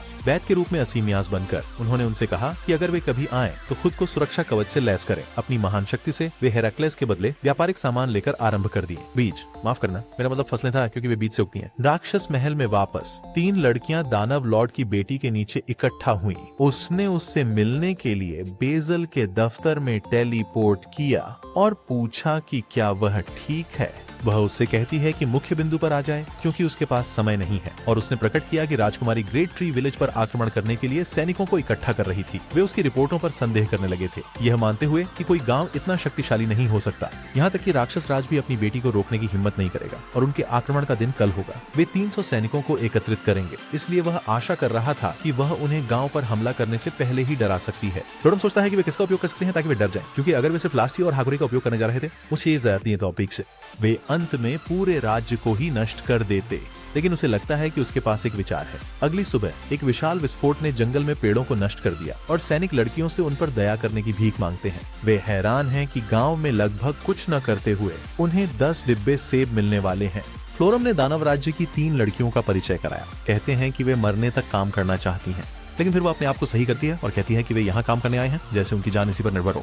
उसे आश्चर्य होता है कि वे जीने की सभी इच्छा को क्यों छोड़ चुके हैं, लेकिन फ्लोरम उसे आश्वासन देता है कि वे बस इमो हैं। उनकी नेता ने खुद को यूरी के रूप में परिचय दिया और फ्लोरम समझाता है कि उसके साथ सावधानी बरतने की जरूरत नहीं है और उसका जैसे चाहे वैसे इस्तेमाल करने के लिए। लेकिन वह लड़कियों के इस्तेमाल किए जाने को लेकर पर्याप्त थक चुका है, इसलिए वह फ्लोरम को उन्हें घुमाने देता है। वह चला जाता है। वह लड़कियों से कहती है कि अगर वे मेहनत से काम करना शुरू कर दें और अपनी पहचान गुप्त रखें तो वह उनके अपराधों को माफ कर देगी। इसका मतलब है कि यूरी को अब विशेष उपचार नहीं दिया जाएगा और वह सोचती है कि वह इस नई जिंदगी के साथ ठीक रहेगी। गांव में उन्हें घुमाने के बाद लड़कियां रात का खाना खाकर खुश होती हैं। खुशी है कि अब उन्हें इस गांव में राजनीति की चिंता नहीं करनी पड़ेगी। हिरकू खुश है कि उन्होंने इतनी जल्दी ढलने की शुरुआत की है और लू नई लड़कियों को देखने आता है, लेकिन उसने देखा कि लू का आकार नहीं बदल रहा है। उसने नोटिस किया कि उसकी परिवर्तन मैजिक पूरे दिन काम नहीं कर रही, पर सोचती है कि शायद वह बीमार है। बीस्ट किड्स के साथ हफ्तों तक खेलने के बाद यूरी को अपने पिता की चिंता होने से पहले गांव छोड़ना पड़ा, इसलिए उसने जाने से पहले बाकी लड़कियों को विदा कहा। महल के अंदर दानव लॉर्ड बीजल से मिलता है और उसे बताता है कि उसकी बेटी गांव से लौटने के बाद से अलग हो गई है। गांव वह बेकार नहीं रही है और लौटने के बाद से लगातार व्यस्त रही है। बेजले ने उसे बताया कि वह संभवतः कूटनीति और राजनीति में दिलचस्पी ले रही है। उन शब्दों को सुनकर दानव राजा को एहसास होता है कि उसे एक आदमी मिल सकता है और सोचता है कि वह यूरी के जाने के थोड़ी देर बाद तक पूरे राष्ट्र को तब तक नष्ट कर देगा जब तक उसे वह नहीं मिल जाता। उन्होंने सर्दियों की तैयारियां शुरू की और हरकू को अद्भुत फसलें देखकर आश्चर्य हुआ। आखिर में उसने पूछा कि क्या वह अपने पालतू जानवर के लिए कुछ अतिरिक्त खाना प्राप्त कर सकती है। हरुकेन अपने माता पिता के साथ कुछ साझा करना चाहती थी। उसके पिता उत्तर में रहने वाले सम्राट ड्रैगन हैं और उसकी माँ दक्षिण में रहने वाली हरिकेन ड्रैगन है। हिराकू को ये नाम बहुत भयानक लगे, इसलिए वह उनके साथ कुछ खाना बांटना चाहता था। पहले अंत में उसने खाना दिया। वह उन्हें सुखाने के लिए शिशाटो शहर जाते समय रास्ते में और कुछ फसलें व्यापार के लिए छोड़ आई। लगता है कि मछुआरों के लिए एक विशाल दानव समस्या बन रहा था, इसलिए लास्टी ने इसका ख्याल रखने का फैसला किया। उसे लगा यह निश्चित रूप से वह प्रकार की समुद्री भोजन थी जो हरकू ढूंढ रहा था। इस बीच हाकुरिन उत्तर की ओर गई और वापसी पर उसने और भी अधिक एल्फ लाए। बेशक वे सभी महिलाएं। इस समय तक मुझे आश्चर्य क्यों हो रहा है, वे पहाड़ी एल्फ हैं, लेकिन उन्हें हाल ही में भोजन ढूंढने में कठिनाई हो रही है। हिराकू सोचता है कि क्या करे और उनके नेता समझते हैं कि अगर वह उनकी मदद नहीं कर सकता क्योंकि वे अजनबी हैं, लेकिन रिज मास्टर ने उनसे कहा कि वह सिर्फ यह सोच रहा था कि वे रात को कहां सोएंगे। वह वादा करता है कि वह उन्हें कभी नहीं छोड़ेगा और एल्फ नेता उसे धन्यवाद देती है और कहती है कि अगर वह चाहे तो वह उसके बिस्तर में सोएगी, लेकिन बीटा का कहना है कि इसकी जरूरत नहीं पड़ेगी। यह व्यक्ति महिलाओं की प्रजातियों को उसके पॉकेडेक्स में पोकेमोन की तरह खोलता है। उस रात हिराकू ने पुरुषों का स्नान घर बनाने का फैसला किया ताकि कोई लड़की उसके मनोबल को न देख सके। हालांकि फ्लोरम ने 3 मुस्केटियर्स को नए स्नान घर के चक्कर लगाते हुए पकड़ा और उन्होंने कहा कि वे उसकी पीठ धोना चाहते थे, लेकिन फ्लोरम ने उनसे कहा कि उनकी प्लॉट काफी बड़ी नहीं है। हालांकि उसे एहसास हुआ कि यह ज्यादा समझ में आएगा क्योंकि वे एक धोने की तख्ती के जितने सपाट थे। अंततः शरद ऋतु धीरे धीरे समाप्त होने लगी और सर्दी आ रही थी। उन दिनों में से एक दिन हिराकू ने देखा कि लू बीमार पड़ा हुआ था और उसे आश्चर्य हुआ कि वह अच्छा क्यों नहीं महसूस कर रही है। उसने उससे कहा कि यह कुछ गंभीर नहीं है क्योंकि यह मौसम की वजह से हो सकता है और थोड़ी जी मिचलाना और बुखार कोई बड़ी बात नहीं है। सौदा सेना सोच रही है कि क्या लू हाल ही में खट्टे खाद्य पदार्थों की इच्छा रखती है और यह सुनकर लू को एहसास हुआ कि वास्तव में उसे टमाटर और खट्टे फल चाहिए। सेना ने उसे बताया कि हाउलिंग गांव के एक व्यक्ति के साथ कुछ समान हुआ था, इसलिए हिराकू ने उससे पूछा कि उनके साथ आखिरकार क्या हुआ। उसने उसे बताया कि उन्होंने आखिरकार उसे बच्चे होने की बधाई दी थी। सर्दी के खत्म होने के बाद हिराकू जैसे ही सूरज उगता खिंचाव करने के लिए उठने लगा। यह उसकी सुबह की दिनचर्या बन गई थी और वह बहुत जल्दी उठने से बचता था क्योंकि नौकरानियां उससे पहले उठने की जिद करती थीं। स्लाइम ने एक और बैरल शराब में घुसने का प्रबंध किया और महिलाएं, गांव वाले एक बार फिर सार्वजनिक फांसी के लिए तैयार थे। उसने खोज निकाला कि लोग दोपहर में भोजन करने के आदी नहीं थे, लेकिन वह नहीं चाहता था कि वे पूरे दिन एक ही भोजन पर काम करें, इसलिए उसने उन्हें लंच परोसना शुरू कर दिया। अपना खाना खत्म करने के बाद हिराकू ने एक नई परियोजना पर काम करने की इच्छा जताई और अपने गांव को थोड़ा और सभ्य महसूस कराने के लिए हर प्रकार के गुलाब और फूल लगाने शुरू कर दिए। इसके अलावा उसने बच्चों के लिए फर्नीचर और खिलौने बनाना शुरू कर दिया था। हालांकि उसे कभी निर्माण का अनुभव नहीं रहा। समय के साथ वह तलवारें बनाने लगा ताकि गांव वाले अच्छे युद्ध कला का अभ्यास कर सकें। कार्डियो करने के बाद वह अभ्यास जारी रखना चाहती थी और इतनी जोर से सांस ली कि मेरी तलवार की हड्डी लकड़ी में बदल गई, क्योंकि उसके 2 मांसल ढाल थे। बस करो, कुछ मदद लो। हिराकू की लकड़ी की तलवार भी अजीब महसूस होती है, इसलिए वह अकेला अभ्यास करने का फैसला करता है। वह कुछ डैगर फेंकने की कोशिश करता है, लेकिन डार्क एल्फ उसे दिखाने आता है कि कैसे किया जाता है। हालांकि वह जानता है कि वे छोटी छोटी समझौते उसके बड़े भाले की तुलना में कम है। डार्क एल्फ कहती है कि वह उसके दूसरे भाले को अपने अंदर महसूस करना चाहती है, लेकिन हिराकू जानता है कि वह यह भाला सिर्फ कुछ कमी की भरपाई के लिए इस्तेमाल कर रहा है। एक लंबे दिन की खेती के बाद वह अकेले नहाया और रात में आराम करने की कोशिश की, लेकिन हमेशा अपने आसपास किसी की उपस्थिति महसूस करता है। सभी लड़कियां उसे देख रही थीं जैसे वह मिशन इम्पॉसिबल हो, लेकिन उसे असंभव लगने वाली एकमात्र चीज अपनी कुंवारीपन खोना है।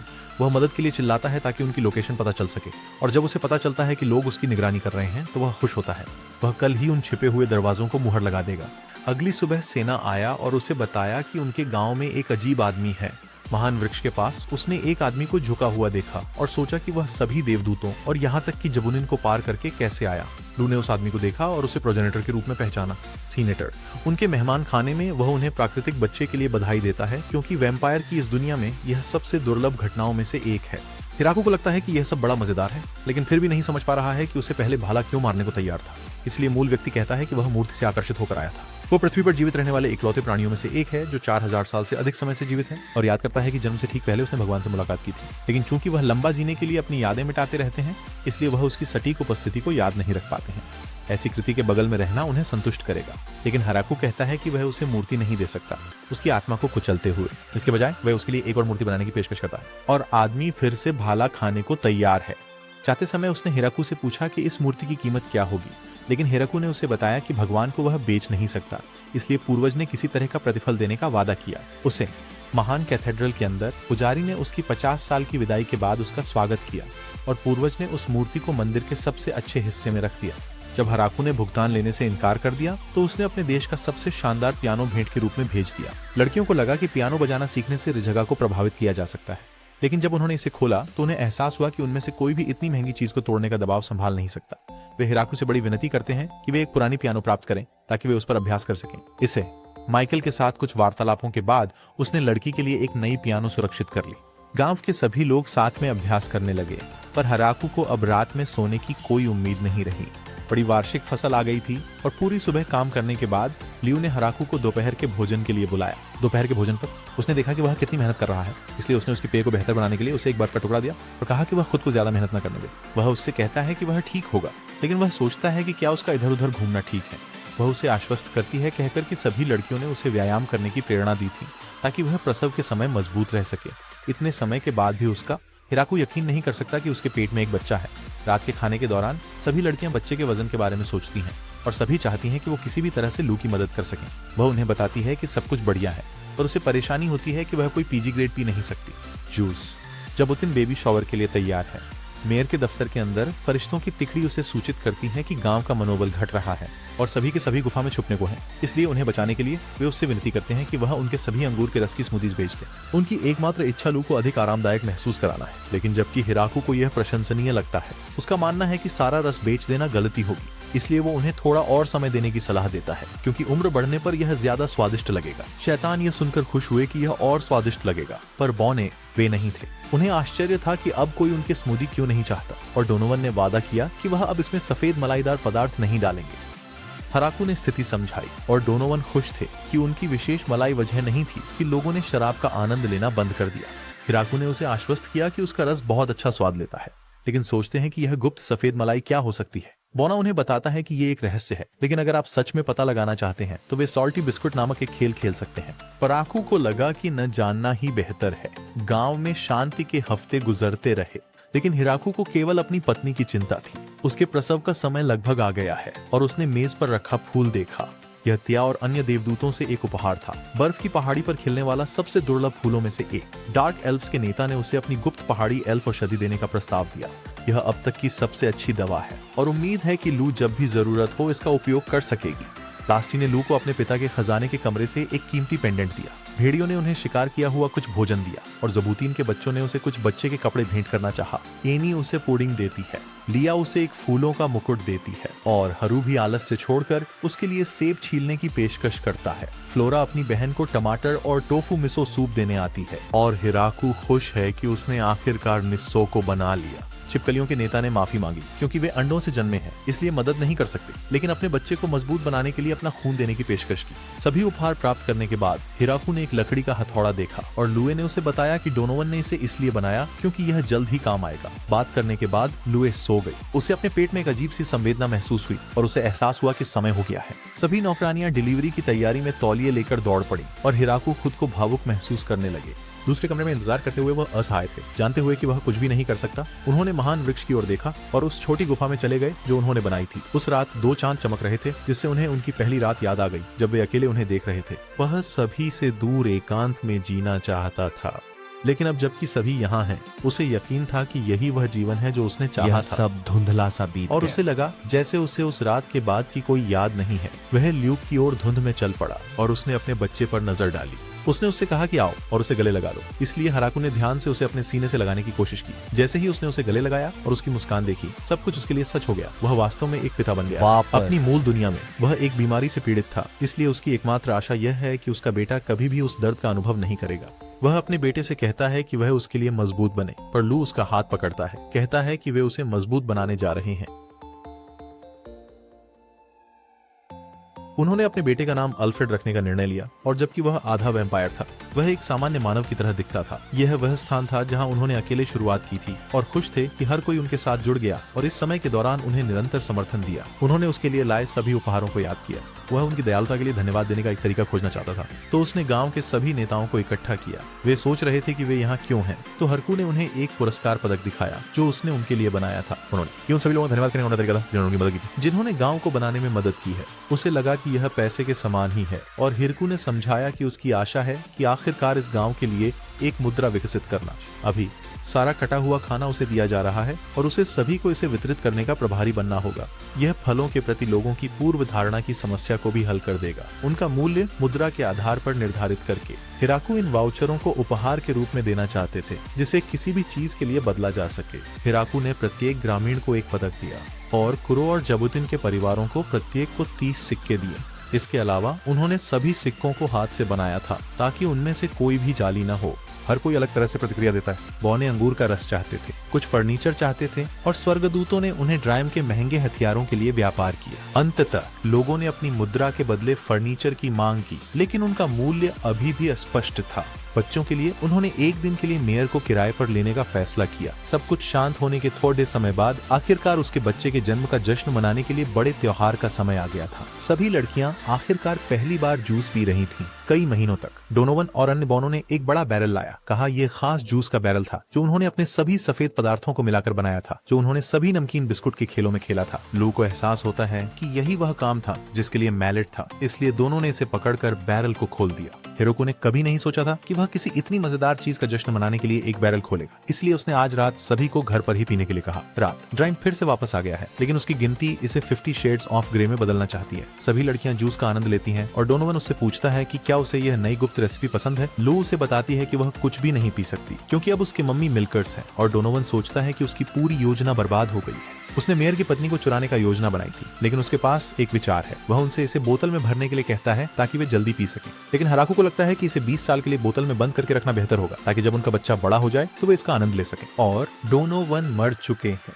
इस बार हिराकू ने इस बौने की योजना को समझ लिया था। उसे पता था डोनोवन का गुप्त सफेद पदार्थ कोई भी पिएगा तो वे गर्भवती हो जाएगा, पर चूंकि वह इतना बीटा था, हिराकू चाहता था कि वह इस पेय के साथ गांव की सभी एल्फस को गर्भवती कर दे ताकि वे उसे अकेला छोड़ दें। डोनोवन को एहसास होता है कि वह फंस गया है और सभी को रोकने के लिए दौड़ कर बताता है। हिराकू खुश है कि वह आखिरकार सभी महिलाओं की बकवास से मुक्त हो गया है। दानवी राज्य ने हिराकू के बच्चे के जन्म की बात सुनी और बधाई देना चाहते हैं। उनका गाँव बहुत मजबूत हो गया है, इसलिए वे मानते हैं कि आगे बढ़ने का उनका एकमात्र उपाय यूरी की शादी गांव में रहने वाले किसी से करना होगा। माइकल को जन्म की खबर मिली है और वह उन्हें लंबी और लाभदायक जीवन जारी रखने के लिए सबसे बड़े उपहार भेजना चाहते हैं। आधिकारिक संबंध। शिया ने पाया कि बहुत से लोग अभी भी रहने की जगह ढूंढते हुए जंगल में भटक रहे थे और ड्राइम का राज्य, साथ ही दानवी राज्य नष्ट हो गया था। हाल ही के युद्ध के बाद शरण लेने के लिए बहुत सारे शरणार्थी आए हैं।